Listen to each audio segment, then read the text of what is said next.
Hi everyone. So last time we covered the beginnings of Chapter 2. And in Chapter 2 we sort of described different ways of modeling dynamical systems. Discrete states, continuous states, in discrete time or continuous time. We know that nature or events in nature evolve in continuous time. And one reason for modeling events in discrete time could very well be that, for example, you have discrete measurements. And we talked about sort of some of the things that we need to describe dynamical systems. And those include initialization rules, transition rules, of course, a specification of the state space, and something which is maybe less of a focus for this chapter, but becomes very critical in later chapters, which are the assessment rules. So let's start off with the first paradigm. The first paradigm being discrete space, continuous time. So sort of discrete state space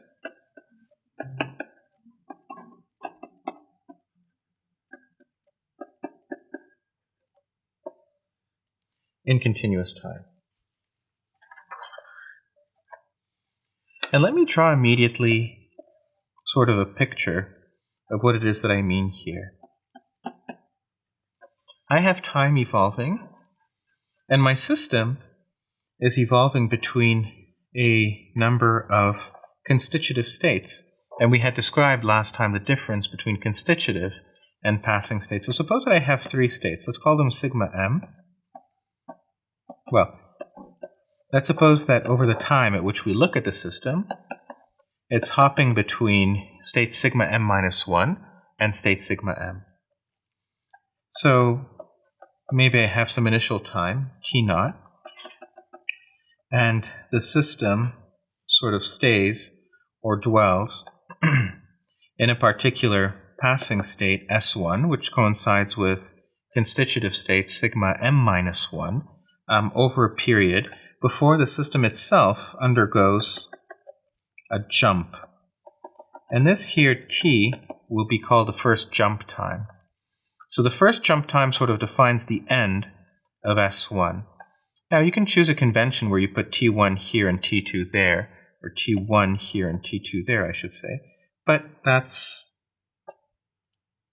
let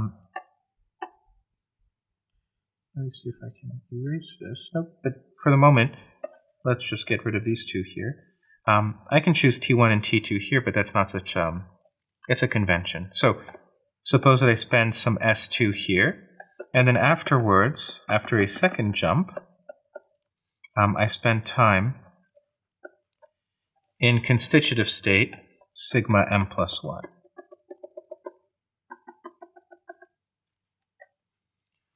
So these t1, or I should say t1, t2, and so forth, have a name, and they're called jump times. And if I remember, the s, sort of 1, s2, s3, and so forth, those are called passing states. Now, sometimes people like to introduce a different language, and they like to talk about holding times. So, for example, we may talk about an H1, an H2, and an H3. And H1, H2, and so forth, I said, are holding times. And sort of as the name implies, it is the time over which the system is held in a particular state. Now, if we go ahead, well, I should say, before I clear everything, you'll notice that sort of jump times and holding times kind of capture the same information. So, for example, I know that t1 is equal to t0 plus h1, right? So wherever I started, plus the holding time tells me about t1. And similarly, I know that t2 is equal to t0 plus h1 plus h2. So there's a direct relationship between the holding times and the jump times. I don't need both in my formulation. Sometimes it's convenient to talk about holding times. Other times it's convenient to reformulate the problem using jump times. So in general, in case I want to switch back and forth between them, I say that the nth jump time is the initial time, which in the previous slide I had labeled as t0, but I can write it as small t here, plus holding time 1, plus ... all the way to holding time n. So in other words, the nth jump time I can rewrite as the initial time plus the sum, let's call it from n prime equals 1 to n of hn prime. Right? So now at this point I've related my nth jump time to the sum of the previous holding times plus the initial times. There's another important quantity that's worth describing, and that's the concept of a trajectory. So if I were to plot, again, my constitutive states versus time, my system may do something like this. So for example, I could be hopping between these two states, sigma 1 and sigma 2, for example, two constitutive states. I would call this object here a trajectory. So at this point, it's worth also sort of mathematically defining what a trajectory is. So what is a trajectory?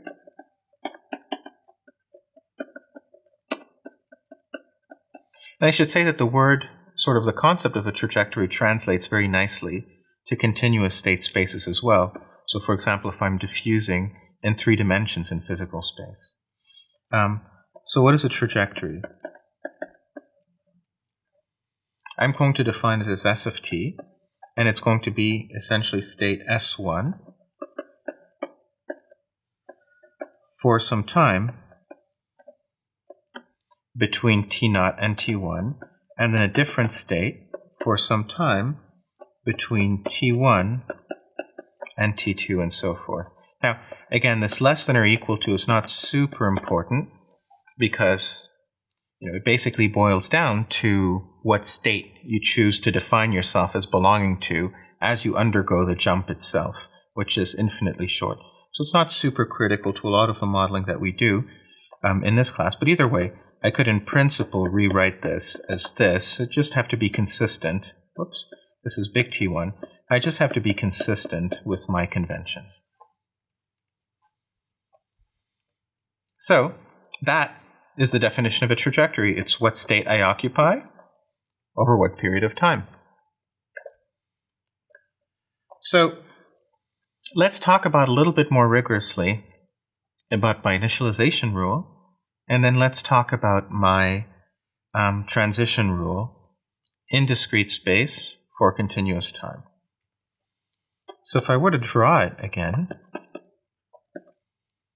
my initialization rule sort of tells me in which constitutive state I started. So maybe I start in the first constitutive state, maybe I started in the second. In general, maybe I might have some probability of starting in the first state or the second state and so forth. So what I'm going to say is that S1, big S1, is drawn from a categorical distribution that we saw in Chapter 1, so we know what that is, of m dimension, in the case that I have m total constitutive states, labeled sigma 1 all the way to sigma big M of rho. Now I need to be a little bit clear what I mean by rho. Rho here is going to be an array, and it's going to be rho sub sigma 1, rho sub sigma 2, all the way to rho sub sigma m. So what am I saying here? Rho sub sigma 1 is the probability of starting in state sigma 1. And similarly, rho sigma 2 is the probability of starting in state sigma 2 all the way up to sigma m. Now what's also interesting about this, that's how I erase it. It's intuitive. Is that my probability of starting in any state at all, from m1 all the way to big M, of sigma sub m, should be equal to 1, right? So if I know what all my states are, my constitutive states are, then the probability of starting off in the first one or the second one, or the third one, all the way up to the last one, needs to be equal to 1.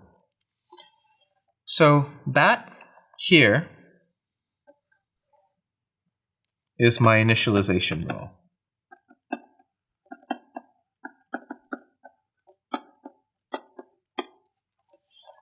Great. What about my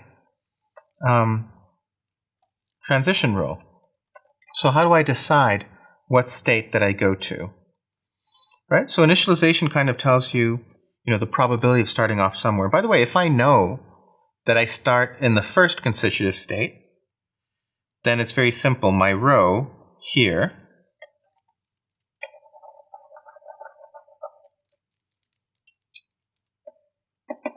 would be equal to 1, and then a bunch of zeros all the way to the end. Okay, so I've talked about sort of where I start, and then I have to talk about where I go. So a jump time happens, and then I have to decide, where do I go next, right? So if I have discrete states, then maybe not so surprisingly, my transition rule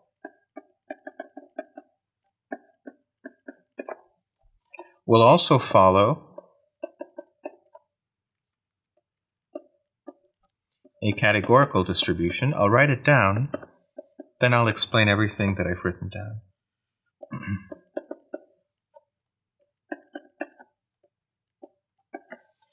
Okay, it's important. This is a small s, this is a big S. So I'm drawing my next state, s sub n plus 1, conditioned on the realization of my previous state from a categorical distribution. It's going to be an m-dimensional categorical distribution because in practice I can go up to m places. We're going to be a little bit more concrete about that because in fact, by construction, you can't stay where you are, you must move. So maybe it's m minus 1, but either way, we'll get to it. So for now, we're going to assume that, we can go up to m places. And then we're going to have a vector, a pi Sn, which is going to be a vector, which will tell me the probability that I go from where I started to sigma 1, where I started to sigma 2, all the way to where I started to sigma big M, the last of my, or the last of my constitutive states.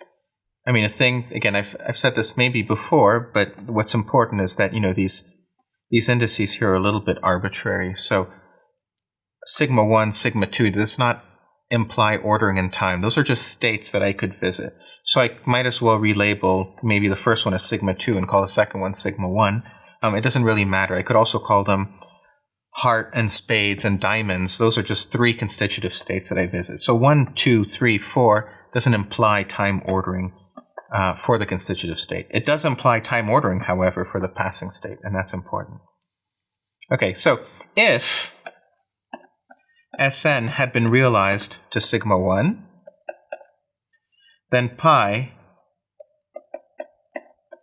Sn here would be sigma 1 to sigma 1, sigma 1 to sigma 2, all the way to sigma 1 to sigma m.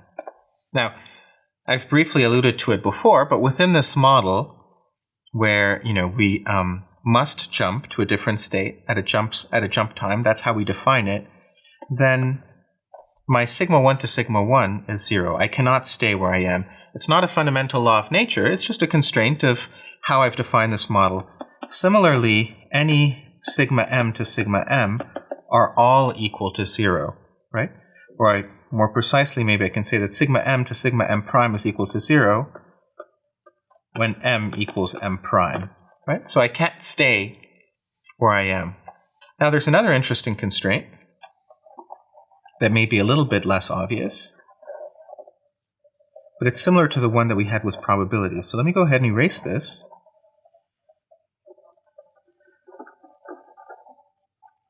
And then talk about that other constraint.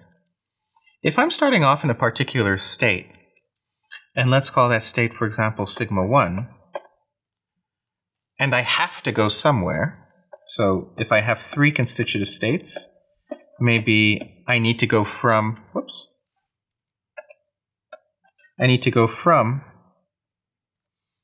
sigma 1 to either sigma 2 or sigma 3. I can't stay in sigma 1. Then if I must go somewhere, then the probability of me being found anywhere must be 1, because I have to go somewhere. So in fact, pi Sn to sigma m, if I sum over m, must be equal to 1, because I must go somewhere. Now, in this class, and I may have mentioned it before, oftentimes I won't write things as explicitly. Instead, I'll say sigma m pi Sn to sigma m equal to 1. And the implication of that statement is the fact that I'm summing over all allowed values of m.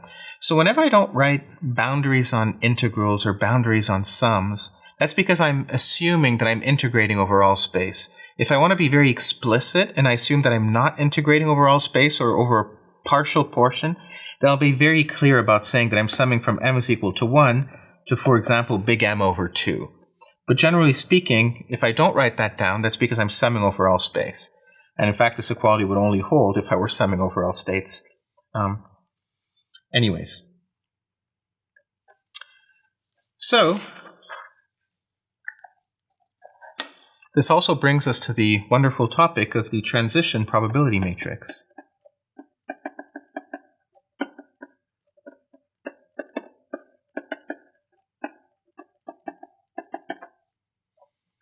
I'm going to call that pi, and I will arrange it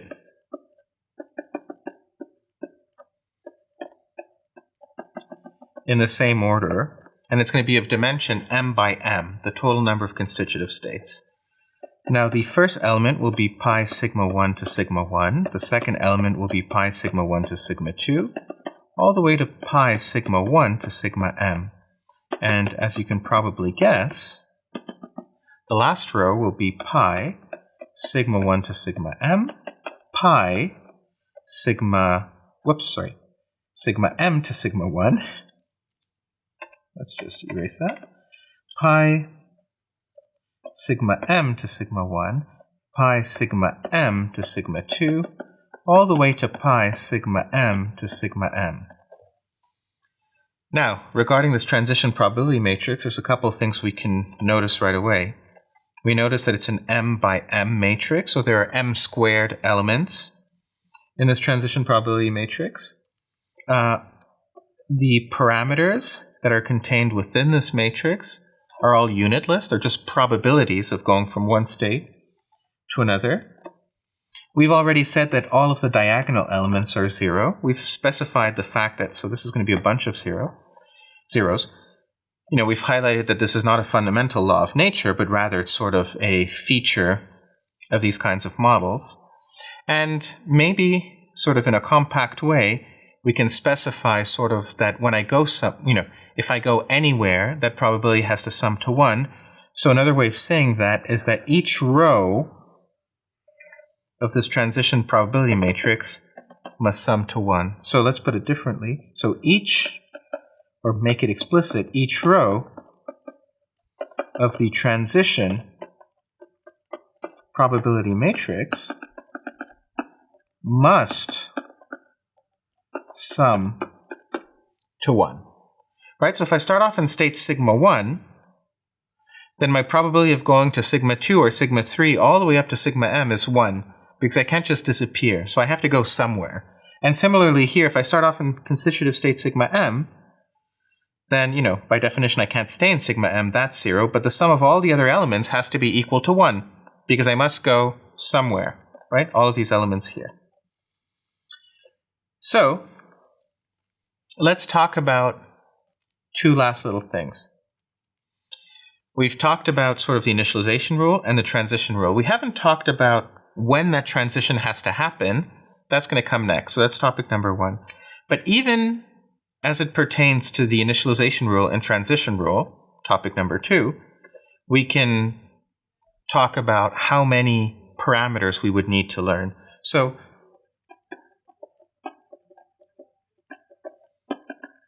how many independent parameters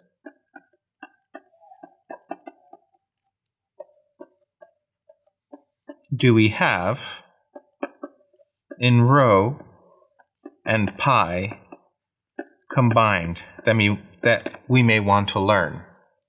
So I know that rho is an M size array, and I know that pi is an M by M array or matrix. This is the number of elements in pi. This is the number of elements in rho, but not all of them are independent, right? So, for example, I know that all of the diagonal elements of pi are 0. So the question is, how many diagonal elements do I have? M. So I don't need to learn those. It's not something that's interesting for me to learn because I already know that their value is 0 within this model. So these are the diagonal elements of pi. What about the fact that I know that the sum of the row of pi is equal to 1? How many rows does pi have? Well, it has m rows, right? For the number of constitutive states that I have. So that's another m parameters that I don't need to learn, because in principle, if I know, so suppose that big M is equal to 3, if I know the first entry, the second entry, I don't need to learn the third, because I know that the third is equal to the sum, or I know that the sum of the 3 is equal to 1. So rows of pi sum to 1. Finally, there's another parameter that, in principle, I don't need to learn that's not independent, and that's because the sum of the array elements of row are equal to 1. So the sum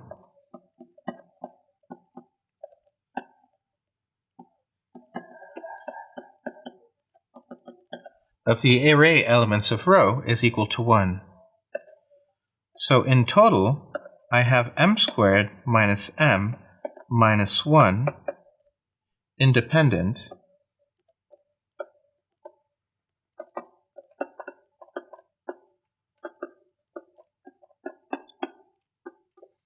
parameters to learn just from the initialization rule and the transition rule for discrete space, continuous time.